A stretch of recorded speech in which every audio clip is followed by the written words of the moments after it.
ബാബാജി പ്രണാമം. പ്രണാമം. വാത്മീകി രാമായണത്തിൽ ശ്രീരാമൻ നിഷാദരാജാവായ ഗുഹൻ നൽകിയ ഭക്ഷണം കഴിച്ചില്ലെന്നും ഗുഹനോട് ജാതി വേർതിരിവ് കാണിച്ചെന്നും ഒരു സംസ്കൃത അധ്യാപകൻ നിരന്തരം പ്രചരിച്ചുകൊണ്ടിരിക്കുന്നത് ശ്രദ്ധയിൽപ്പെടുകയുണ്ടായി. വാത്മീകി രാമായണത്തിലെ ഈ ഒരു സന്ദർഭം ഒന്ന് വ്യക്തമാക്കി തരുമോ? രാമൻ ഗുഹനോട് ജാതി വിവേചനം അസ്പ്രശസ്തയും കാണിച്ചോ എന്നൊന്ന് അറിയാൻ ആഗ്രഹമുണ്ട്. എനിക്ക് മാത്രമല്ല, സകലർക്കും വേണ്ടിയാണ് ഞാൻ ഈ ചോദ്യം ചോദിക്കുന്നത്. ഇതൊന്ന് വിശദമാക്കി തരുമോ? തീർച്ചയായും.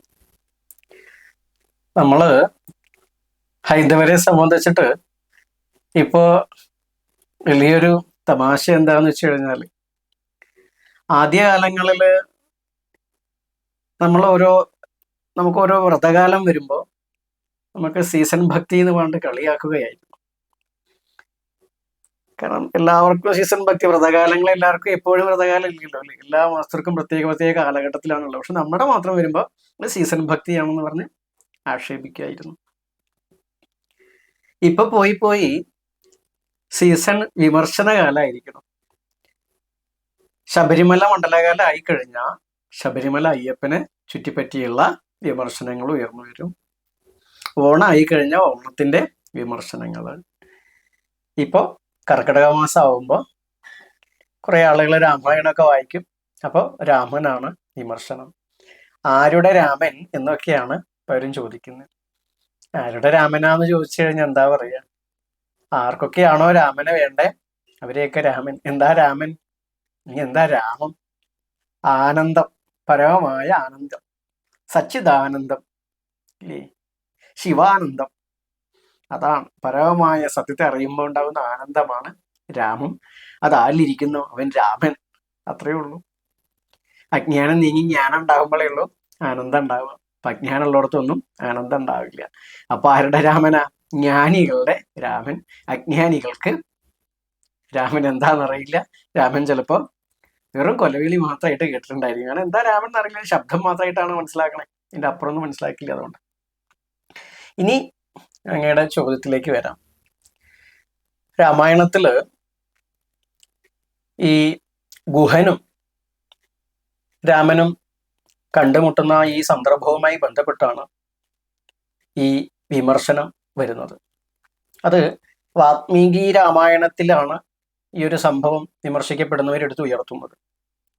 വാത്മീകി രാമായണത്തിൽ 50-ാം സർഗം ഗുഹ സമാഗമ, ഗുഹനെ കാണുന്നത് എന്ന ഭാഗത്തിലാണ് ഇത് വരുന്നത്. അപ്പോ ഇവിടെ വിമർശിക്കുന്നവരെ വിമർശിച്ചാണ് പോവുകയാണ്. രാമൻ ഗുഹനോട് അസ്പൃശ്യത കാണിച്ചു. അത് ദലിത് ആദിവാസി ആയതുകൊണ്ടാണ് രാമൻ അവിടുന്ന് ഗുഹൻ കൊടുത്ത ഭക്ഷണമൊന്നും കഴിച്ചില്ല. അത് രാമൻ ചാതുർവർണ്ണത്തെ സംരക്ഷിക്കുന്നതിന്റെ ഭാഗമായിട്ടാണ്. അത് ഹൈറാർക്കി സംവിധാനമാണ്. ഇതൊക്കെയാണ് വിമർശകർ പറയുന്നില്ലേ.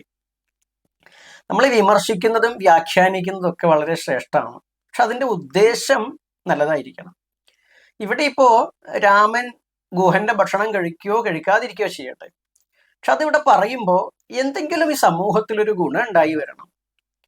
ഇന്നലകളിൽ ഉണ്ടായ ഏതെങ്കിലും ആളുകൾ തുടങ്ങി വെച്ച ജാതീയ അസ്പൃശ്യതകൾ, തൊട്ടുകൂടായ്മകളും തീണ്ടിക്കൂടായ്മകളും ഇപ്പോ ഭരണഘടനാപരമായിട്ടുള്ള മൂല്യങ്ങൾ കൊണ്ടും മനുഷ്യന്റെ വിദ്യാഭ്യാസത്തിൻ്റെതായിരിക്കുന്ന മാറ്റം കൊണ്ടും ഒക്കെ ഒരുപാട് മാറ്റങ്ങൾ വന്നുകൊണ്ടിരിക്കുന്ന സന്ദർഭമാണ്. ഈ സമയത്തിൽ ഇന്നലെ ഉണ്ടായിരുന്ന പലതും പറഞ്ഞ് മനുഷ്യരെ ഭിന്നിപ്പിക്കുക എന്നത് മാത്രമാണ് ഇതിൻ്റെയൊക്കെ ഉദ്ദേശമായിട്ട് പറയാൻ പറ്റുള്ളൂ. അതല്ല എങ്കിൽ ഇങ്ങനെയാണ് എന്ന് പറയുകയല്ല, അതിലെ നന്മ കണ്ടെത്തി അങ്ങനെയാണ് പ്രവർത്തിച്ചത്, അതുകൊണ്ട് നമ്മളും അസ്പൃശ്യത വെക്കുകയല്ല, ചേർന്ന് നിന്ന് ഒരുമിച്ച് പോവുകയാണ് വേണ്ടേ എന്ന സന്ദേശമല്ലേ കൊടുക്കണ്ടേ? അപ്പൊ അതുകൊണ്ട് വ്യാഖ്യാനിക്കുന്ന ആള് എങ്ങനെ വേണമെങ്കിലും വ്യാഖ്യാനിക്കാം, അതൊരു സ്വാതന്ത്ര്യമാണ്. അതിന് നമ്മൾ ഒരിക്കലും തെറ്റ് പറയുന്നില്ല. പക്ഷെ മറിച്ച് ഉദ്ദേശശുദ്ധി എന്ന് പറയുന്നത് ഒരു ഭിന്നിപ്പിന്റെ, ഒരു അനൈക്യത്തിന്റെ, ഒരു എന്താ പറയുക, പരസ്പരം പോർവിളികളുടെയൊക്കെ ആവുമ്പോൾ അതൊക്കെ വലിയ കഷ്ടമാണ്. അഹിംസാവാദം പറയുന്ന പലപ്പോഴും അത്തരം ആളുകൾ ഇത്തരത്തിലുള്ള ഹിംസകൾ നടത്തുന്നവർ അറിയുന്നില്ല. അവർ കത്തി കൊണ്ടുള്ള മുറിവേൽപ്പിക്കൽ മാത്രമാണ് ഹിംസയായി കാണും. അതുകൊണ്ട് ഇത്തരത്തിലുള്ള വ്യാഖ്യാനങ്ങൾ. അപ്പൊ അതുകൊണ്ട് നമ്മൾ വെറുതെ ഇത് പറയുന്നില്ല. നമുക്ക് എന്തായാലും അങ്ങ് ചോദിച്ച സ്ഥിതിക്ക് രാമായണത്തിൽ ഈ ഗുഹ സമാഗമ എന്ന് പറയുന്ന ആ ഒരു ഭാഗത്തില് 32ാമത്തെ ശ്ലോകം തൊട്ടിട്ടാണ് 45 വരെയുള്ള ശ്ലോകത്തിലാണ് ഈ ഒരു ഭക്ഷണ കാര്യങ്ങളും ഗുഹനും രാമനും കണ്ണും എന്നൊക്കെയുള്ള കാര്യങ്ങളുമാണ്. അതൊന്ന് ആ ഒരു ശ്ലോകങ്ങളെ രാമായണത്തിൽ നിന്ന് വായിച്ചുകൊണ്ട് തന്നെ, വാത്മീകി രാമായണത്തിൽ നിന്ന് വായിച്ചുകൊണ്ട് തന്നെ ഒരു സാമാന്യ അർത്ഥം പറഞ്ഞിട്ട് നമുക്കൊന്ന് പോകാം. എന്നിട്ട് നിങ്ങൾ ഓരോരുത്തരും വിചാരം ചെയ്യാം, ഇവിടെ രാമൻ ഗുഹനോട് എന്തെങ്കിലും അസ്പൃശ്യത കാണിച്ചോ, ജാതിവിവേചനമായിരുന്നോ, ഒരു ബ്രാഹ്മണിസമായിരുന്നോ, ഹെജിമണി ആയിരുന്നോ എന്നൊക്കെ സ്വയം വിചാരം ചെയ്യാം. സ്വയം ബുദ്ധിയുണ്ടല്ലോ, യുക്തിയുണ്ടല്ലോ. ആരെങ്കിലും പറഞ്ഞതുകൊണ്ട് നിങ്ങൾ ഒരിക്കലും കണ്ണടച്ച് വിശ്വസിക്കരുത്. ഇപ്പൊ ഉണ്ടാകുന്നത് എന്താ വെച്ചാൽ, നമുക്ക് ചില ആളുകളെ കിട്ടുമ്പോൾ അവരെ ഇങ്ങോട്ട് പറയുന്നത് കേൾക്കുമ്പോൾ ആ ശരിയാ, അപ്പൊ തല്ലിക്കളയാം. രാമൻ എന്തോ ചില ഹൈന്ദവ സംഘടനകളുടെ അച്ഛനോ അമ്മാവനോ അളിയനോ ഒക്കെ ആണെന്ന രീതിയിലാണ് പലരും കരുതുന്നത്. അതുകൊണ്ട് എന്താ വെച്ചാൽ അവരെ ലക്ഷ്യം വെച്ചുകൊണ്ട് ഉപദ്രവിക്കുന്നത് മുഴുവൻ ഈ രാഷ്ട്രത്തിന്റെ പൈതൃകത്തിന്റെ സംസ്കാരത്തിന്റെ ഭാഗമായിട്ടുള്ള ഗ്രന്ഥങ്ങളെയും, ഇതൊക്കെ ഒരു കളക്ഷൻ അല്ലേ, അതിനെയൊക്കെയാണ്, വിശ്വാസത്തെയൊക്കെയാണ്. എന്തായാലും നമുക്ക് ഈ ശ്ലോകം ഒന്ന് നോക്കാം. 32ാമത്തെ ശ്ലോകത്തോട് കൂടിയിട്ടാണ് ഈ ഗുഹന്റെ അടുത്തേക്ക് ഈ സുമന്ത്രനും അതുപോലെ തന്നെ രാമനൊക്കെ പാടെ കൂടിയിട്ട്, സുമന്ത്രൻ എന്ന് പറഞ്ഞാൽ രാമന്റെ തേരാളിയാണ്, വണ്ടി ഓടിക്കുന്ന ആളാണ് അല്ലേ, ഡ്രൈവർ എന്നൊക്കെ പറയുന്ന പോലെ സൂതനാണ്. അപ്പോ അങ്ങനെയുള്ളവരൊക്കെ പാടെ കൂടി അവിടെ എത്തുമ്പോൾ ആ പറയുന്ന സന്ദർഭമാണ് അവിടെ വർണ്ണിക്കുകയാണ്, വാത്മീകി വർണ്ണിക്കുകയാണ്. ഇത് ഏതാണ് സ്ഥലം എന്ന് വർണ്ണിക്കുകയാണ്. തത്ര രാജ ഗുഹോ നാമ രാമസ്യാത്മ സമസ്സഖ നിഷാദ ജാത്യോ ബലവാൻ സ്തപതിച്ച ഇത് വിശ്രുത എന്നാണ് പറഞ്ഞിരിക്കുന്നത്. അതായത് ഗുഹൻ എന്ന് പേര് കേട്ടുള്ള രാജാവ്, ബലവാനായ രാജാവാണ്. അദ്ദേഹം അധിപതിയായിരിക്കുന്ന അദ്ദേഹം ആരാണ്? നിഷാദ ജാതിയിൽപ്പെട്ട. നിഷാദ ജാതി എന്ന് പറയുമ്പോൾ അതൊരു എന്താ പറയുന്നത്, നിഷാദ വിഭാഗത്തിലാണ് അല്ലേ, കാട്ടിലാണ് അദ്ദേഹം വസിക്കുന്നത്. അതുകൊണ്ടാണ് അങ്ങനെ പറഞ്ഞിരിക്കുന്നത്. നിഷാദ വിഭാഗത്തിൽപ്പെട്ട ബലവാനായിട്ടുള്ള ഗുഹരാജാവ്. ആ രാജാവ് ആരാണ്? രാമസ്യാത്മാ സമസഖ. അതാണ് ഏറ്റവും വലിയ ചിന്തിക്കേണ്ട കാര്യം. ഇവിടെ രാമൻ അസ്പൃശ്യതയൊക്കെയാണെന്ന് പറയുമ്പോൾ രാമന്റെ ആത്മമിത്രമാണ് എന്നാണ് പറയുന്നത്. വാത്മീകി പറഞ്ഞു വെക്കുന്നത് രാമന്റെ ആത്മമിത്രമാണ്. ആത്മമിത്രത്തിനോട് അസ്പൃശ്യത ഉണ്ടാവും. ഇനി അസ്പൃശ്യത ഉണ്ടെങ്കിൽ ആത്മമിത്രം എന്ന് വാത്മീകി പറയും? ഒരിക്കലും ഇല്ല. അപ്പൊ അതുകൊണ്ട് അങ്ങനെ അതാണ് പറയുന്നത്. അപ്പൊ അങ്ങനെയുള്ള രാമന്റെ ആത്മമിത്രമായിരിക്കുന്ന, നിഷാദ രാജാവായിരിക്കുന്ന, ബലവാനായിരിക്കുന്ന ഗുഹൻ എന്ന ആ ഭരണാധികാരിയുടെ ഈ ഒരു പ്രദേശത്താണ് ഈ രാമനും കൂട്ടരും എത്തിയിരിക്കുന്നത് എന്ന് പറയുകയാണ്. അടുത്തത് ശ്രുത്വാ പുരുഷവ്യാഘ്രം രാമം വിഷയമാഗതം വൃദ്ധൈ പരിവൃതോ അമാത്യർ ജ്ഞാതിഭിശ്ചാപി ഉപാഗത. ശ്രുത്വാ പുരുഷവ്യാഘ്രം രാമം എന്നൊക്കെ തുടങ്ങുന്ന ആ ശ്ലോകം കൊണ്ട് ഇവിടെ അർത്ഥമാക്കുന്നത്, ഈ രാമൻ ഇവിടെ വന്നിറങ്ങിയപ്പോ തന്നെ സഭയുടെ സിനിമകളൊക്കെ കണ്ടിട്ടുണ്ടാവില്ല, ഈ കാട്ടിലെ ചില ചില സന്ദേശം കൊടുക്കുന്ന ആളുകളും പക്ഷികളൊക്കെ ആയിട്ട് എങ്ങനെയായാലും ശരി ഗുഹൻ ഈ വിഷയം അറിയാണ്, കേട്ടറിയാണ്. രാമൻ വന്നിട്ടുണ്ട്, പുരുഷശ്രേഷ്ഠനായിരിക്കുന്ന അല്ലേ, രാമോ വിഗ്രഹവാൻ ധർമ്മത്തിന്റെ മൂർത്തിമത് ഭാവമായിരിക്കുന്ന തന്റെ പ്രിയമിത്രമായിരിക്കുന്ന രാമൻ എന്റെ നാട്ടിൽ എത്തിയിട്ടുണ്ട് എന്ന് ഗുഹൻ അറിയാണ്. അപ്പൊ ഗുഹൻ എന്താണ്? വൃദ്ധയെ പരിവൃതോ അമാത്യർ ജ്ഞാതിഭിശ്ചാപി ഉപാഗത. വൃദ്ധൻ ഈ ഗുഹൻ ജ്ഞാനികളായിരിക്കുന്ന തന്റെ മന്ത്രിമാരോടും ബന്ധുമിത്രാദികളോടും കൂടിയിട്ട് രാമനെ അവിടെ ഉണ്ട്, എന്നിട്ട് രാമൻ ഇറങ്ങിയ സ്ഥലത്ത് അല്ലെങ്കിൽ എത്തിയ സ്ഥലത്തേക്ക് അങ്ങോട്ട് പോവുകയാണ്. ഇതാണ് 33ാമത്തെ ശ്ലോകത്തിൽ പറയുന്നത്. അടുത്താണ് തതോ നിഷാധിപതിം ദൃഷ്ട്വാ ദൂരാതവസ്ഥിതം സഹ സൗമിത്രേണ രാമ സമാഗച്ഛത് ഗുഹേനസ. 34ാമത്തെ ശ്ലോകത്തിൽ പറഞ്ഞത്, അങ്ങനെ ഗുഹൻ പോയ സമയത്ത് ഗുഹനോട് എത്തുന്നതിന്റെ മുമ്പ് തന്നെ ദൂരെ തന്നെ എന്താണ് ശ്രീരാമചന്ദ്രൻ ഗുഹനെ കാണുകയാണ്. ഈ നിഷാദ രാജാവായിരിക്കുന്ന ഗുഹനെ കാണുകയാണ്. കണ്ടപ്പോ രാമൻ ആ ഒരു പ്രൗഢി കൊണ്ട് ഞാൻ ഇന്ന് വലിയ കേമനാണെന്നാ ശരി, അയാൾ എന്റെ അടുത്തേക്ക് വരട്ടെ എന്ന് കരുതി നിൽക്കുകയല്ല ചെയ്തേ, മറിച്ച് എന്താണ് സഹ സൗമിത്രേണ രാമ സമാഗച്ഛത് ഗുഹേനസ. രാമൻ ലക്ഷ്മണനെ കൂടി വിളിക്കുകയാണ്. സൗമിത്രന എന്ന് പറഞ്ഞാൽ ലക്ഷ്മണനാണ്. ലക്ഷ്മണനെ കൂടി വിളിക്കുകയാണ്. വാ, നമുക്ക് നമ്മളെ സുഹൃത്താണ് വരുന്നത്, സഹോദരനാണ് വരുന്നത്, അവിടെ പോയി കാണാന്ന് പറഞ്ഞിട്ട് അങ്ങോട്ട് പോയിട്ട് ഗുഹനെ കാണുകയാണ്. അതിനുശേഷം തമാം സംപരിഷ്വജ്യ ഗുഹോ രാഘവ മബ്രവീത് യഥാ അയോധ്യ തതേതം തേ രാമാക്യം കരവാണിതേ എന്ന് പറയുകയാണ്. ഗുഹൻ പറയുകയാണ്.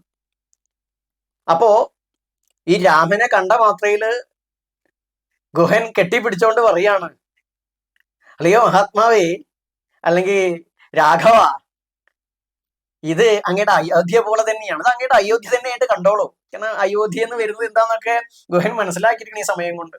അപ്പൊ അത് അങ്ങയുടെ അയോധ്യ തന്നെയായിട്ട് കണ്ടോളൂ. ഞങ്ങൾ എന്താണ് അങ്ങേക്ക് വേണ്ടി ചെയ്തു തരണ്ടേ എന്ന് പറയുകയാണ്. അങ്ങേക്ക് എന്ത് വേണമെങ്കിലും പറഞ്ഞോളൂ, ചെയ്തു തരാമെന്നാണ് പറയണത്. അത്രയും സ്നേഹം ഉണ്ടാവണ്ടല്ലേ, സ്നേഹമുള്ള ഒരിക്കലും എന്തെങ്കിലും ചെയ്തു കൊടുക്കുള്ളൂ ഇല്ലേ. ഇപ്പൊ എന്ത് വേണമെങ്കിലും ചെയ്തു തരാമെന്ന് പറയുകയാണ്. ഈ ദിശം ഹി മഹാബാഹോ ക പ്രാപ്സ്യതി അതിഥം പ്രിയം. ഇങ്ങനെയുള്ള ഈ ഒരു മഹാത്മാവ്, അതും ഏറെ പ്രിയപ്പെട്ട, ഏറെ പ്രിയമുള്ള ഒരു അതിഥി ഇങ്ങനെ വരിക എന്ന് പറഞ്ഞു കഴിഞ്ഞാൽ അതൊരു മഹാഭാഗ്യം തന്നെയാണ്. അത് വേറെ ആർക്ക് ലഭിക്കാനാണ് എന്ന് പറയാണ് ഗുഹൻ. അത്രയും എന്താ പറയുക, ഒരു സന്തോഷമുള്ള നിമിഷമായിട്ടാണ് ഗുഹൻ ഇത് കാണുന്നത്. ഈ വിമർശകര് കാണുന്ന പോലെയല്ല, ഗുഹന് സന്തോഷമായിട്ടാണ് കാണുന്നത്. തതോ ഗുണവത് അന്നാദ്യം ഉപാദയ പൃഥഗ്യുധം അർക്യം ച ഉപാനിയത് ക്ഷിപ്രം വാക്യം ച ഇതം ഉവാച്ച. അപ്പോ എന്നിട്ട് ഈ ഇത് പറഞ്ഞുകൊണ്ട് തന്നെ എന്താണ്, വെറുതെ കയ്യും വീശിയിട്ടല്ല ഗുഹൻ പോയിരിക്കണേ. ഗുഹൻ എന്താ വെച്ചാൽ ഈ ഫലമൂലാദികളും ഭക്ഷണവും ഒക്കെ ആയിട്ട് തന്നെയാണ്, റെഡി ആയിട്ട് തന്നെയാണ് പോയിട്ടുള്ളത്. അപ്പോ അറക്കിയോ കൊടുത്തില്ല, കുടിക്കാൻ വെള്ളമോ കൊടുത്തു, നമ്മൾ ഇല്ലേ ഒരു ഗ്ലാസ് വെള്ളമോ കൊടുക്കില്ല എല്ലാവർക്കും, അതുപോലെ വെള്ളമോ കൊടുത്തുകൊണ്ട് പറയാണ്, ഞാൻ അങ്ങേക്ക് ഗുണപ്രദമായിരിക്കുന്ന അന്നവും അതുപോലെയുള്ള സാധനങ്ങളും സാമഗ്രികളൊക്കെ കൊണ്ടുവന്നിട്ടുണ്ട്, അതൊക്കെ അങ്ങ് സ്വീകരിക്കണം എന്ന് പറയാം. അപ്പോ അതിനുശേഷം സ്വാഗതം തേ മഹാബാഹും തവ വയം അഖിലാ മഹി വയം പ്രേഷ്യ ഭവാൻ ഭർത്ത സാധുരാജ്യം പ്രസാദിന എന്ന് പറയും.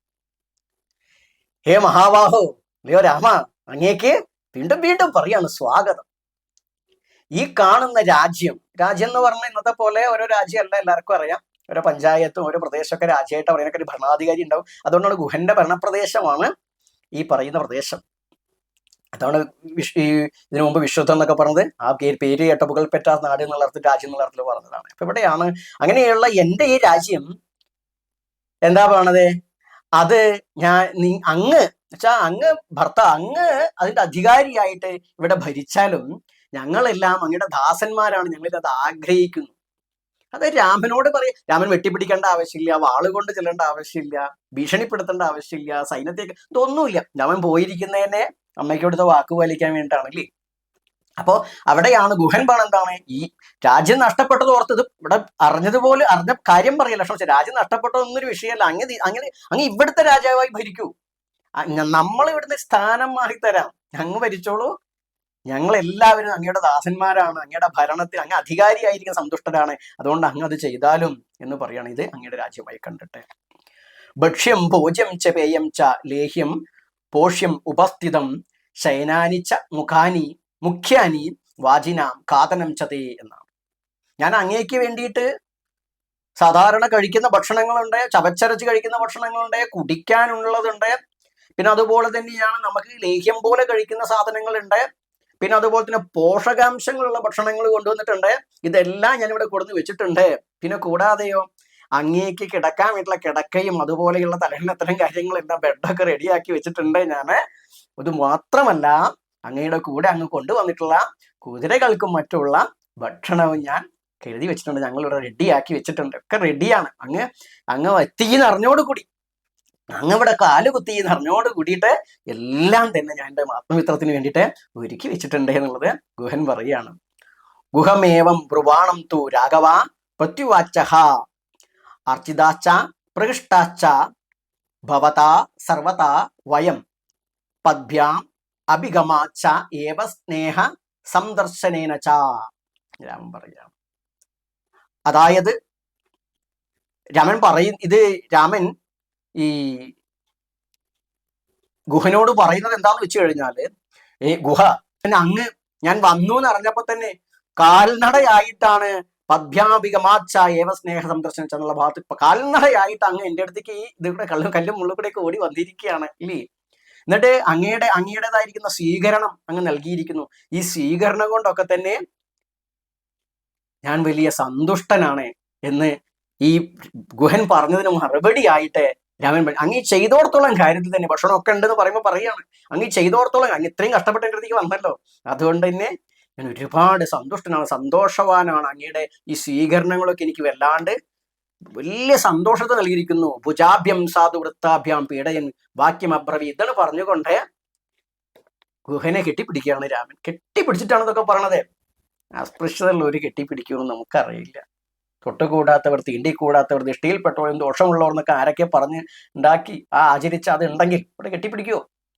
ഇവിടെ ആലിംഗനം ചെയ്തുകൊണ്ട് ചേർത്ത് പിടിച്ചിട്ടാണ് രാമൻ പറയുന്നത്. ദിഷ്ട്യാ ത്വാ ഗുഹ പശ്യാമി ഹ അരോഗം സഹ ബാന്ധവൈ അപിതേ കുശലം രാഷ്ട്ര മിത്രേഷു ച ദിനേഷു ച.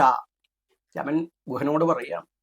അതായത് ഭക്ഷണമൊക്കെ ഉണ്ടെന്ന് പറയുമ്പോൾ നമ്മൾ ഓടിപ്പോയിട്ടില്ലേ? നമ്മൾ കല്യാണത്തിനൊക്കെ പോയി കഴിഞ്ഞാൽ താലി കെട്ടണേന്റെ മുമ്പ് തന്നെ പലരും ഭക്ഷണ സദ്യ, ഈ സദ്യ വിളമ്പുന്നവർക്ക് പോയിട്ടുണ്ടാവും. ഇനി അല്ലെങ്കിൽ അവിടെ പോയി തിരക്കായിരിക്കും. അവിടെ എന്താ നടക്കണേന്നുള്ളതൊന്നുമില്ല. എന്നാൽ അങ്ങനെയാണ് ഭക്ഷണത്തിന്റെ കാര്യം, അന്നം ഉന്നം എന്നുള്ള കാര്യമാണ് അല്ലേ?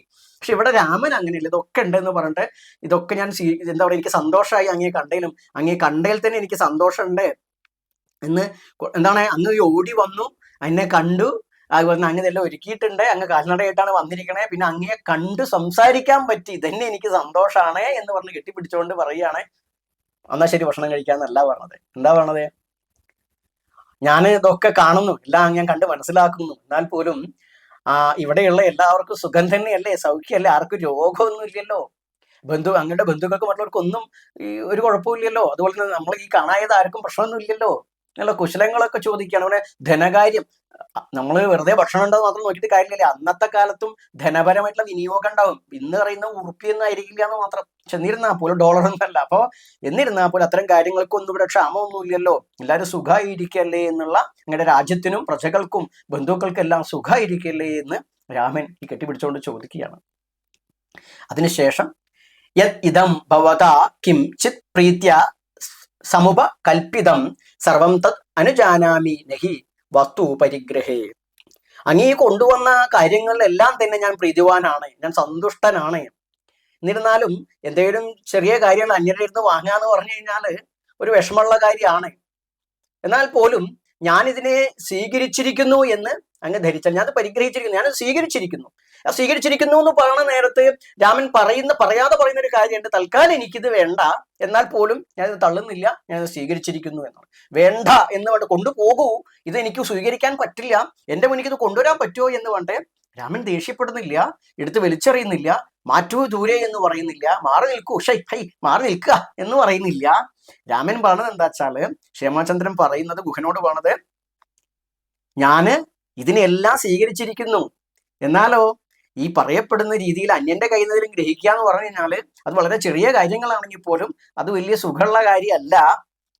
എന്നിരുന്നാൽ പോലും ഇതിനെ സ്വീകരിച്ചിരിക്കുന്നു, എനിക്ക് പ്രീതിയായിരിക്കുന്നു എന്നൊക്കെ പറയുകയാണ്. അപ്പോ കുശ ചീരാജി നധനം ഫലമൂലാശിനാഞ്ചമാം വിധി പ്രാണിഹിതം ധർമ്മേ താപസംവന ഗോചരം. എന്തുകൊണ്ടാണ് രാമൻ പ്രധാനമായിട്ടും ഈ പറയുന്ന സംഗതികളെ ഇങ്ങനെ തൽക്കാലം ഞാൻ സ്വീകരിച്ചായിട്ട് അങ്ങ് കരുതണം, എനിക്ക് ഇപ്പത് ആവശ്യമില്ല എന്നുള്ള പോലെ ഒരു സൂചന പോലെ പറയുന്നത് എന്തിനു വേണ്ടിയിട്ടാണ്?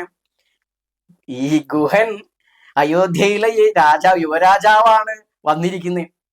ആ യുവരാജാവ് വരുന്ന സമയത്ത് പ്രത്യേകിച്ച് അല്ലെ എല്ലാവരും അത്ര കണ്ട് ഇഷ്ടപ്പെടുന്ന വ്യക്തിത്വമാണ് രാമന്റെ. ആ ശ്രീരാമചന്ദ്രൻ വന്ന സമയത്ത് യുവരാജാവ് പറഞ്ഞ അടുത്ത രാജാവ് തന്നെ. അപ്പൊ രാജാവാണ് വന്നിരിക്കുന്നത് എന്ന ധാരണയിൽ തന്നെയാണ് ഗംഭീരമായ സ്വീകരണം കൊടുത്തിരിക്കുന്നത്. പക്ഷെ ഇത് ഒരു കാര്യം, ഒരു ഫ്ലാഷ് ബാക്ക് നമ്മൾ ചിന്തിക്കണം. അയോധ്യയിൽ നിന്ന് ശ്രീരാമചന്ദ്രൻ പുറപ്പെടുന്നതിന് മുമ്പ് കൈകേയി ആവശ്യപ്പെടുന്ന കാര്യം, ഒരു രാജകീയ പ്രൗഢിയോടും കൂടി രാമൻ വനത്തിൽ വസിക്കരുത് എന്നാണ്. ശ്രീരാമചന്ദ്രൻ അവിടെ താപസനായിട്ട് ഈ പറഞ്ഞ ഈ കൃഷ്ണാജിനം പോലെയുള്ള കാര്യങ്ങൾ, കാവ്യമൊക്കെ ധരിച്ചുകൊണ്ട്, അവിടെ മരൗരിയൊക്കെ ധരിച്ചുകൊണ്ട് വനത്തിൽ കഴിയണം, അവിടെ കിട്ടുന്ന ഫലമൂലാദികൾ ഭക്ഷിച്ച് ജീവിക്കണം എന്നൊക്കെ വേണം. ഒരിക്കലും തന്നെ രാജകീയമായിരിക്കുന്ന ഒരു കാര്യങ്ങളും ഉപയോഗിക്കരുത് എന്നാണ്. ഇത് ഗുഹൻ അറിഞ്ഞിട്ടുണ്ടാവില്ലല്ലോ.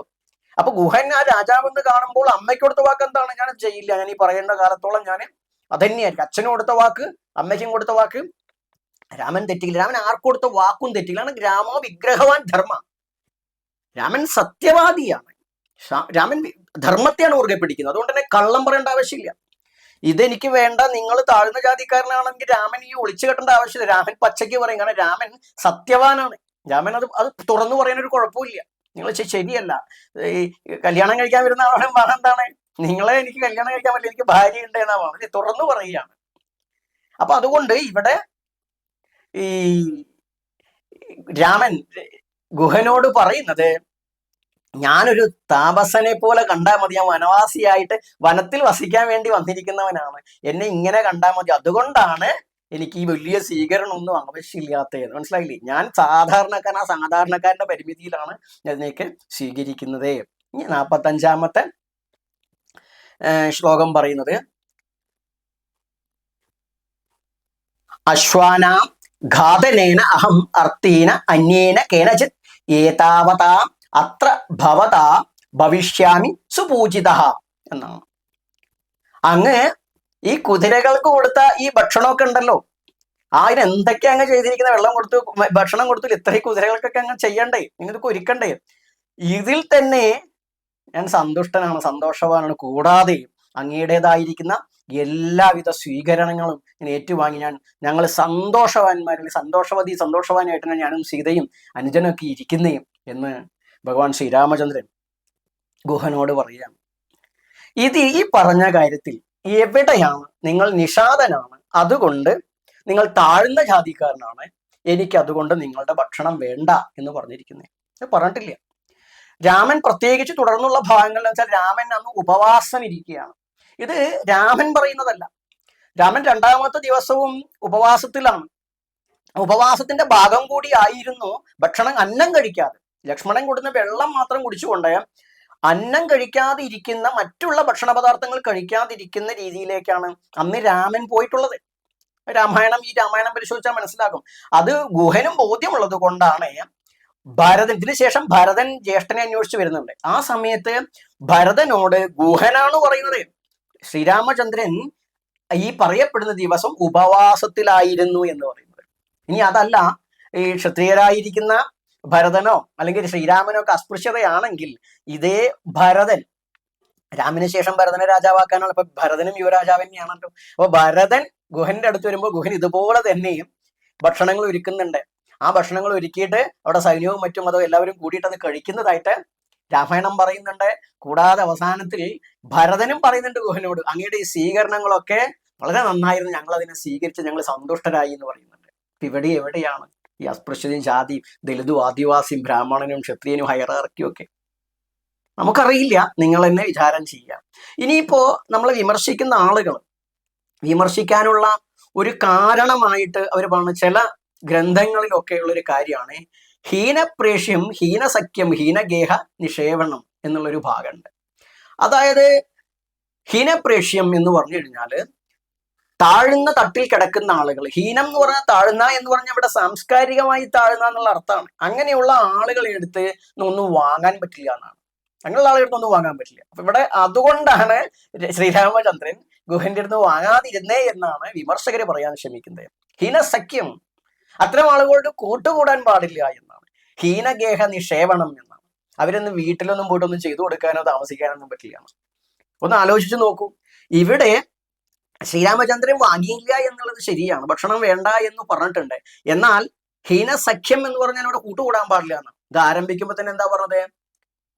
രാമന്റെ ആത്മസഖ, രാമന്റെ ആത്മമിത്രമായിരിക്കുന്ന ഗുഹൻ എന്നാ പറഞ്ഞിരിക്കുന്നത്. രാമന്റെ ആത്മമിത്രം എന്ന് പറഞ്ഞ നേരത്ത് വാത്മീകി പറയുന്ന നേരത്തും അവർ കാണുന്ന നേരത്തുള്ള ആലിംഗനം, സംസാരങ്ങൾ ഒക്കെ മിത്രങ്ങളായിട്ട് തന്നെയാണ്. അപ്പൊ അവിടെ അത് ഹീനജാതിയല്ല എന്നുള്ളത് വളരെ വ്യക്തമാണ്. ഹീനമായി ശ്രീരാമചന്ദ്രൻ കണ്ടിട്ടുമില്ല എന്നുള്ളത് വ്യക്തമാണ്. പിന്നെ ഹീനഗേഹ നിഷേവണം എന്ന് പറഞ്ഞാലും അവിടെ വീട്ടിൽ പോയി സഹകരിക്കാൻ പറ്റില്ല, അവിടെ കിടക്കാൻ പറ്റില്ല, പുറത്തിടാൻ പറ്റില്ല എന്ന് പറഞ്ഞാൽ ശ്രീരാമചന്ദ്രൻ ഭാര്യയോടുകൂടി അനുജൻ പുറത്ത് കാവൽ വെക്കുന്നു. ആ കാവൽ വെക്കുന്നത് ലക്ഷ്മണനും ഗുഹനും ഒരുപാട് സംഭാഷണങ്ങൾ ഉണ്ട് കേട്ടോ ഈ വാത്മീകി രാമായണത്തിൽ. ഒരുപാട് കാര്യങ്ങളുണ്ട്. ലക്ഷ്മണൻ ഉറങ്ങാതിരിക്കുന്നത് ഗുഹൻ ശ്രദ്ധിക്കുന്നുണ്ട്. ഏട്ടനും ജ്യേഷ്ഠത്തി അമ്മയും അകത്ത് കിടക്കുകയാണ്. ഈ മേഘനാഥനെ കൊല്ലുന്നതുമായി ബന്ധപ്പെട്ട ഒരു അനുഗ്രഹമായിട്ട് മാറുന്നാൽ പോലും ഈ ലക്ഷ്മണൻ ഇങ്ങനെ ഉറങ്ങാതിരിക്കുന്നത് പിന്നീട് ഭരതനോട് പറഞ്ഞിട്ട്, ജ്യേഷ്ഠന് ഒരു ഉത്തമനായ അനുജനാണ്, ജ്യേഷ്ഠനെ ഉറങ്ങാതെ ഉറങ്ങുമ്പോ പുറത്ത് അനുജൻ കാവലിരിക്കുകയാണ് ജ്യേഷ്ഠത്തി അമ്മയ്ക്കും ജ്യേഷ്ഠനും വേണ്ടി ഒരു ആപത്തില്ലാതിരിക്കാൻ വേണ്ടി അങ്ങനെ പറയുന്നുണ്ട്. അപ്പൊ അതുകൊണ്ട് അവരെ വീട്ടിലാ കിടക്കണേ. അപ്പൊ ഒരിക്കലും ഹീനജാതിയാണെങ്കിൽ അവിടെ കിടക്കാനും പറ്റില്ല, ശ്രീരാമൻ കിടക്കില്ല എന്ന് പറയും, കൂട്ടും കൂടാൻ പോകില്ല. അതങ്ങനെയല്ല. അപ്പൊ അതുകൊണ്ട് ആ ഒരു കാര്യം അവർ അത്തരത്തിലെ പ്രമാണം എടുക്കണെന്ന് വെച്ചാൽ അത് തള്ളിക്കളയേണ്ട പ്രമാണമാണ്. പിന്നെ കൂടാതെ ശ്രുതി വേദങ്ങളിൽ തന്നെ പരാമർശമുണ്ട് ഈ പറയുന്ന നിഷാദർ എന്ന് പറയുന്നത് ഉത്കൃഷ്ടരാണ് എന്നുള്ളത് പറയാൻ കാരണം നിഷാദ സ്ഥപതിം യാജമയ എന്നൊരു വാക്കുണ്ട്. അതായത് നിഷാദാധികാരി, നിഷാദ രാജാവിന് യജ്ഞാധികാരമുണ്ട് എന്നാണ്. യാഗയജ്ഞാദികൾ നടക്കുമ്പോൾ നിഷാദന് പങ്കെടുക്കാൻ നിഷാദനായ അവകാശമുണ്ട് എന്ന് പറയുകയാണ്. അത് ശ്രുതിപ്രോക്തമായിട്ടുള്ള വാക്കാണ്. ഇത് കൂടാതെ പഞ്ചജനാന മമ യജ്ഞം ജൂഷന്താം എന്നും വേദം പറയുന്നുണ്ട്. പഞ്ചജനങ്ങൾ, ബ്രാഹ്മണ, ക്ഷത്രിയ, വൈശ്യ, ശൂദ്ര, നിഷാദ, ഈ 5 ജനങ്ങളും ചേർന്നിട്ടാണ് എന്റെ യജ്ഞത്തെ, യാഗയജ്ഞാദികളെ ചെയ്യേണ്ടത് എന്ന് വേദം പറയുന്നുണ്ട്. ആരെങ്കിലും ഇത് പറ്റില്ല എന്ന് ഏതെങ്കിലും കാലത്ത് ഏതെങ്കിലും സ്മൃതികളിൽ പാടുണ്ടെങ്കിൽ സ്മൃതികളെ കുറിച്ച് ധർമ്മം പാടെന്താണ്? അവിടെ ശ്രുതിരേവ ഗരീയസി എന്നാണ്. ശ്രുതി മാത്രമാണ്. ശ്രുതി സ്മൃതി വിരോധേഷു ശ്രുതിരേവ ഗരീയസി. ശ്രുതിയിലും സ്മൃതിയിലും എന്തെങ്കിലും തരത്തിലുള്ള ഒരു കോണ്ടക്ഷൻ വന്നു കഴിഞ്ഞാൽ ശ്രുതിരേവ ഗരീയസി, ശ്രുതിയെ മാത്രമേ പരിഗണിക്കേണ്ടുള്ളൂ. അപ്പൊ ഇവിടെ ഇതിനാണ് പ്രാധാന്യം. മനുസ്മൃതി നോക്കൂ, മനുസ്മൃതി വരുന്നു എന്ന് പറയുന്ന മനുസ്മൃതിക്കല്ല പ്രാധാന്യം. മനുസ്മൃതി എടുത്ത് കളഞ്ഞോളാൻ ഈ ധർമ്മം തന്നെ പറയുകയാണ്. അതുകൊണ്ട് ശ്രുതിക്കാണ് പ്രാധാന്യം. ശ്രുതി വേണമെന്നാണ് നിഷാദർക്ക്. യജ്ഞത്തിൽ രാജാവിന് അധികാരമുണ്ട്. ഇപ്പൊ ഗുഹൻ ആ അധികാരമുള്ള ആളാണ്. കൂടാതെയോ വേദം പറഞ്ഞത് ഈ നിഷാദർക്ക് എല്ലാം തന്നെ, ശൂദ്രർക്കും എല്ലാവർക്കും തന്നെ വേദത്തിൽ അധികാരമുണ്ട്. വേദത്തിൽ അധികാരം ഉണ്ടായിരുന്ന വേദം പഠിക്കും. വാചം കല്യാണി മാവതാനി ജനേഭ്യ ബ്രഹ്മരാജന്യാച്ച ശൂദ്രായ ച എന്ന് തുടങ്ങുന്ന യജുർവേദ മന്ത്രവും പറയുന്നത് എല്ലാവർക്കും വേദം പഠിക്കാമെന്ന് തന്നെയാണ്. ശൂദ്രൻ ബ്രാഹ്മണനായിക്കോളും ഒന്നുമില്ല, അല്ലാണ്ട് തന്നെ പഠിക്കാമെന്നുള്ളതാണ് പറയുന്നത്. ഇനി ഇത് കൂടാതെ നമ്മളിപ്പോ എന്തായാലും അധികാരം പറഞ്ഞു. ഹീന ജാതിയല്ല, താഴ്ന്ന ജാതിയല്ല, ദലിതനോ ആദിവാസിയോ ഒന്നും ആ കാലഘട്ടത്തിൽ ഇല്ല. ഇനിയിപ്പോ എന്ന് വ്യാഖ്യാനിച്ചാൽ പോലും അതല്ല എന്ന് നമ്മൾ പറയാൻ ശ്രമിച്ചിട്ടുണ്ട്. ഇത് കൂടാതെ മറ്റൊരു പ്രമാണം പറഞ്ഞു വെച്ചാൽ ന ശൂദ്രോ ഭഗവത് ഭക്ത വിപ്ര ഭാഗവത മൃത സർവവർണേഷു ശൂദ്രോയേ ഭക്ത ജനാർദ്ദനയെ എന്ന് പറയുന്ന ഒരു പ്രമാണമാണ്. അതായത് ഈ ന ശൂദ്രോ ഭഗവത് ഭക്ത വിപ്ര ഭാഗവത സ്മൃത, ഒരു വ്യക്തി ശൂദ്രനായിക്കോട്ടെ, അയാള് ഭഗവാന്റെ ഭക്തനാണെങ്കിൽ അയാള് ബ്രാഹ്മണ തുല്യനാണ് എന്ന് പറയുകയാണ്. അയാൾ വിപ്രതുല്യനാണ്. വേദം പഠിച്ചതിന് തുല്യ. വേദം പഠിച്ചാൽ എന്താണ്? ജ്ഞാനം ഉണ്ടാകും. ജ്ഞാനം എന്താണ്? ഈ ഈശ്വരൻ തന്നെ ഈശാവാസ്യം ഇതം സർവം. അപ്പൊ എന്താണ്? ഈശ്വര ഭക്തി ഉണ്ടാവും, ഭഗവത് ഭക്തി ഉണ്ടാവും. ആ ഭഗവത് ഭക്തി എന്താണ്? അതാണ് സാക്ഷാൽ ഭഗവത് ഭക്തർ എന്ന് പറയുന്ന ആളുകളെ തന്നെയാണ് നമ്മള് ഭാഗവതന്മാർ എന്ന് പറയുന്നത്. ആ ഭാഗവതത്വം വന്ന ഒരാളെ ശൂദ്രനാണെങ്കിൽ പോലും ശൂദ്രനായി പരിഗണിക്കാൻ പറ്റില്ല. അയാൾ വിപ്രനാണ്, ശ്രേഷ്ഠനാണ്, ബ്രാഹ്മണനാണ് എന്ന് പറയുന്ന പ്രമാണമാണ്. സർവവർണ്ണേഷു ശൂദ്രായേഹ ഭക്താജനാർദ്ദനീയം. എന്നാൽ ഏത് വർണ്ണത്തിൽ പിറന്നവനായാലും ശരി, ഈശ്വര ഭക്തി, ഭഗവത് ഭക്തി ഇല്ലെങ്കിലോ, ഭഗവാനോട് ഒട്ടും താല്പര്യം ഇല്ലെങ്കിലോ അയാളെ ശൂദ്രനായിട്ട് പരിഗണിക്കണം എന്നാണ്. അപ്പോ ഇവിടെ വേദം കൊണ്ട് എന്ത് കാര്യം, പുരാണം കൊണ്ട് എന്ത് കാര്യം എന്ന് പറയുമ്പോൾ ഇതിനെ സെലക്റ്റീവായിട്ട് വായിച്ച് മനസ്സിലാക്കിയിട്ട് ജനങ്ങളുടെ ഇടയിൽ ഭിന്നിപ്പ് ഉണ്ടാക്കാൻ വേണ്ടി ശ്രമിക്കുമ്പോൾ അതൊക്കെ ഒരു നല്ലതായിട്ട് കരുതുക. അപ്പൊ നമ്മൾ അങ്ങനെയെങ്കിലും ഈ ഗ്രന്ഥങ്ങളൊക്കെ എടുത്തുനിന്ന് വായിക്കുമല്ലോ ഇല്ലേ. അപ്പം ആ രീതിയിൽ നമ്മൾ ഇതിനെ മനസ്സിലാക്കിക്കൊണ്ട് എന്താണ് ഇവരുടെ ലക്ഷ്യം എന്ന് മനസ്സിലാക്കുക. നന്മയാണെങ്കിൽ സ്വാഭാവികമായിട്ടും ഐക്യപ്പെടാനും പരസ്പരം വിദ്വേഷമില്ലാതിരിക്കാനുമാണ് പറയുക. അപ്പൊ നമ്മളടക്കം ഇത്തരം കാര്യങ്ങളെ ഈ വിധത്തിൽ തന്നെ വ്യാഖ്യാനിച്ച് തന്നിട്ടുണ്ട്. എന്തുകൊണ്ടാണ്? ഇങ്ങനെ ഈ ഒരു മുഖമുണ്ട് എന്ന് പറയാൻ വേണ്ടിയിട്ടല്ല, ഇത് ശരിയെന്ന് പറയാൻ വേണ്ടിയിട്ടല്ല. നമ്മൾ ഒരു കാലത്തും ഒന്നിനെ അടച്ചേക്ഷിപ്പിക്കുന്ന ആളല്ല. ഇങ്ങനെയും ഉണ്ട് എന്ന് പറയണം. എന്നാൽ അതുകൊണ്ട് എന്തെങ്കിലും ഗുണമുണ്ടോ? ഒരു ഗുണവും ഇല്ല, ഭിന്നിപ്പാണ് ഫലം. അപ്പൊ അതുകൊണ്ട് ഗുണം ഉണ്ടാകണമെങ്കിൽ എന്ത് വേണം? നമ്മൾ എന്താണ് ഇത് നന്മ കണ്ടെത്താനാണ് ശ്രമിക്കേണ്ടത്. ആ നന്മയുടെ ഭാഗമായിട്ടാണ് ഇവിടെ ഇതിനെ പറയാൻ ശ്രമിച്ചത്. അതുകൊണ്ട് ശ്രീരാമൻ ദലിതനോ ആദിവാസിയോ ആയതുകൊണ്ടാണ് ഗുഹനിൽ നിന്ന് ഭക്ഷണം സ്വീകരിക്കാതിരുന്നതെന്ന് പറഞ്ഞു കഴിഞ്ഞാൽ അത് ആര് പറയും? സംസ്കൃത പാണ്ഡിത്യം ഉണ്ടെങ്കിലും അല്ല ജാതി വിദ്വേഷം കൊണ്ടാണെങ്കിലും അത് ഉത്കൃഷ്ടനാണെങ്കിലും എന്താണ്? ഭഗവത് ഭക്തി ഇല്ലെങ്കിൽ അവര് പലതും പറയും. അല്ല രാഷ്ട്രത്തിൽ വിധ്വംസക പ്രവർത്തനത്തിന്റെ ഭാഗമായിട്ട് അനൈക്യം ഉണ്ടാകണം എന്ന് കരുതി അവർക്ക് അവരുടേതായ എന്തെങ്കിലും രാഷ്ട്രീയ താല്പര്യം ഉണ്ടെങ്കിലും അവരത് പറയും. പക്ഷെ ഏതെങ്കിലും സംഘടനയൊക്കെ കരുതിക്കൊണ്ട് ഈ രീതിയിൽ ഒരു വലിയൊരു വിശ്വാസത്തെ, വലിയൊരു സംസ്കാരത്തെ, ഒരു പൈതൃകത്തെ, ഈ ഇതിഹാസ പാരമ്പര്യമുള്ള രാമായണത്തെയൊക്കെ വേണ്ടാതെ വിമർശിക്കുമ്പോൾ ഒരു ഗുണവും ഇല്ല എന്ന് മാത്രമല്ല സ്വന്തം രാഷ്ട്രത്തിന്റെ പൈതൃകത്തോട് ചെയ്യുന്ന വലിയ അനീതിയാണ്. എല്ലാവരും ശ്രീരാമഭക്തരാവണമെന്ന് നമ്മൾ പറയണില്ല. അതൊക്കെ ഓരോരുത്തർ ഇഷ്ടഭക്തി, ഇഷ്ടമൂർത്തി, ഇഷ്ടദേവത ഒക്കെ ഓരോരുത്തർക്ക് ഓരോന്നുണ്ട്. എല്ലാവരും ഒന്നും ഇല്ലാത്തവർക്കായാലും കുഴപ്പമില്ല. പക്ഷെ മറിച്ച് എന്തിനാണ് ഈ ഭിന്നിപ്പ്? അപ്പൊ അതുകൊണ്ട് നമ്മളെ സംബന്ധിച്ച് നമ്മൾ ഇതെന്ന് മനസ്സിലാക്കുന്നത് ഇതിലെവിടെയും ജാതി നിങ്ങൾ ശൂദ്രനാണ്, അല്ലെങ്കിൽ നിങ്ങൾ ദലിതനാണ്, ആദിവാസിയാണ്, നിഷാദനാണ്, അതുകൊണ്ട് എനിക്കിത് വേണ്ട എന്ന് നമ്മൾ ഈ വായിച്ചിടത്ത് എവിടെയും ഉണ്ടാവില്ല. ഇനി നിങ്ങൾക്കും തന്നെ പരിശോധിക്കാം. ആ പരിശോധിച്ച് ബോധ്യപ്പെട്ടിട്ട് ഈ ധർമ്മത്തെ എന്തെങ്കിലും മോശപ്പെടുത്തുന്നുണ്ടെങ്കിൽ അത് നോക്കൊന്ന് മാറി ചിന്തിക്കുന്നതിന് വേണ്ടി ഇത്തരം അറിവുകളെ വിമർശിക്കുന്നവരോട് നമ്മൾ തർക്കിക്കുകയോ അവരെ ഉപദ്രവിക്കുകയോ ചെയ്യുന്ന ചില രീതികളുണ്ട്. അതിനോട് ഒട്ടും നമ്മൾ യോജിക്കുന്നില്ല. വിമർശകർക്ക് വിമർശിക്കാനുള്ള അധികാരം എല്ലാ കാലത്തും. ശ്രീരാമചന്ദ്രൻ പോലും യുക്തിവാദികളെയും നിരീശ്വരവാദികളെയും ചാർവാകന്മാരൊക്കെ സദസ്സിലേക്ക് വിളിച്ചായിട്ട് പറയും. അപ്പൊ പിന്നെ എന്തിനാ നമ്മളെ അവർ ഉപദ്രവിക്കരുത്? ആശയത്തെ ആശയം കൊണ്ടാണ് നേരിടുന്നത്. വാളിനെ മാത്രമാണ് വാള് കൊണ്ടും പരിച കൊണ്ടും ചെറുക്കേണ്ടതും തൊടുക്കേണ്ടതും.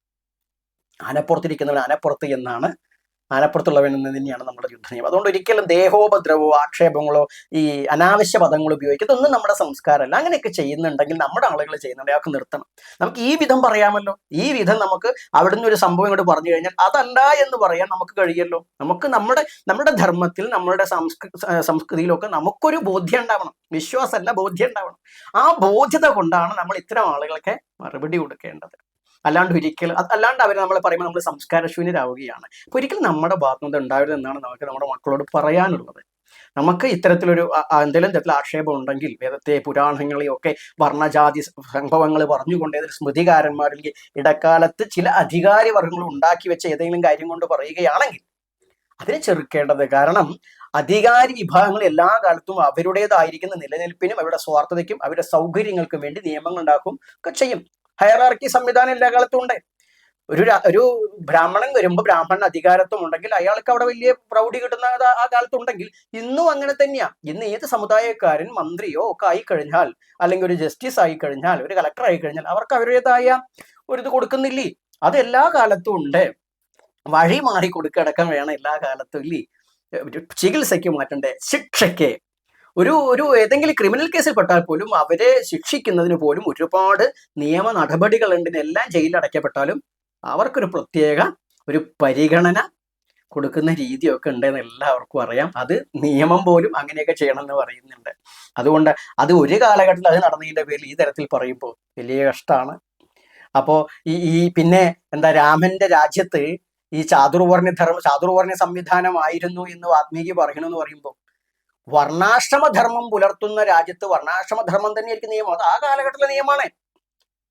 നമ്മളിപ്പോ ഒരു ഗൾഫ് കൺട്രീസിൽ പോയി കഴിഞ്ഞാൽ, രാജ്യത്ത് പോയി കഴിഞ്ഞാൽ അവിടെ ശരീഅത്ത് നിയമമായിരിക്കില്ലേ? മുസ്ലിങ്ങളുള്ള രാജ്യത്ത് ശരീഅത്ത് നിയമമായിരിക്കും, ക്രൈസ്തവർക്ക് അവരുടെ നിയമമായിരിക്കും. അത് അവിടുത്തെ കാര്യമാണ്. അവിടെ രാജാവ് ഭരിക്കുന്നു, അവരുടെ മതനിയമമാണ് പോകുന്നത്. അത് തന്നെയല്ലേ രാമന്റെ നാട്. പക്ഷെ ഇവിടെ രാമനും കൃഷ്ണനും അല്ലെങ്കിൽ അങ്ങനെയൊക്കെ എന്തെങ്കിലും ചെയ്താൽ അത് വലിയ മഹാപാപമായിട്ട് അല്ലെങ്കിൽ മഹാകാര്യമായിട്ട് പറയുന്നവർ ഒരിക്കലും അതൊന്നും കാണുന്നില്ല എന്നുള്ളത് ഖേദകരമാണ്. അതുകൊണ്ടാണ് പറഞ്ഞത് ഒരു പ്രത്യേക ലക്ഷ്യമായിരിക്കും. നമ്മൾ എന്തായാലും ശരി അവരെയൊന്നും കുറ്റപ്പെടുത്തുന്നില്ല. അവരെ ഈ ഭൂമിയിൽ വേണം. അവരും പ്രകൃതിയുടെ മക്കളാണ്.